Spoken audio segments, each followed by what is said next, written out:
De l'extérieur, c'était une entreprise comme les autres. Avec Nadine à l'accueil. Bonjour. Avec Simon à la machine à café. Alors là, tu vois, il me dit non. Bah, je dis non aussi, hein. Avec Luc, Evelyne et Aïcha à la cafette. Sans deck, mais pour qui il se prend ce mec-là pour me parler comme ça? Bref, à première vue, c'était une entreprise comme les autres. Sauf qu'à l'accueil, depuis que Nadine était passée à 80% pour s'occuper de son père, au lieu de la remplacer, on avait décidé en haut lieu de répartir la tâche à moyens constants. C'était l'expression. Du coup, chaque vendredi, c'était soit Luc, soit Evelyne, soit encore Aïcha qui se retrouvait à l'accueil. Allô, bonjour. Oui. Ah non, c'est ma collègue que vous avez eue. Ou alors c'est l'autre.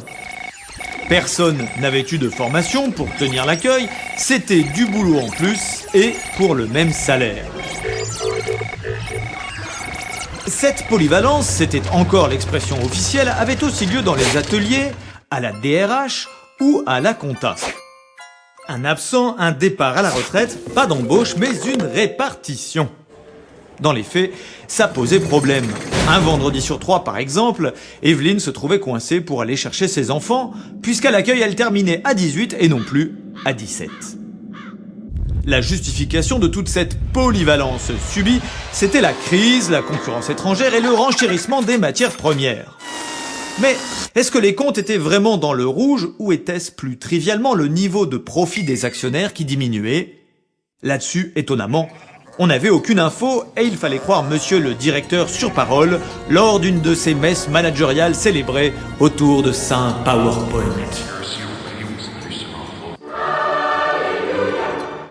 Au bout d'un moment, Aïcha, Luc et Evelyne, qui de leur vie n'avaient jamais vraiment eu leur langue dans leur poche, se dirent que ça suffisait d'être pris pour des jambons.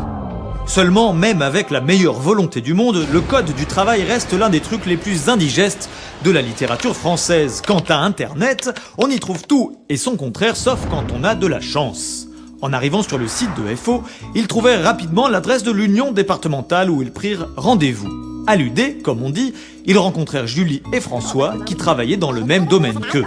Armés du code du travail et de la convention collective et surtout habitués à travailler avec, ils firent un point précis sur la situation.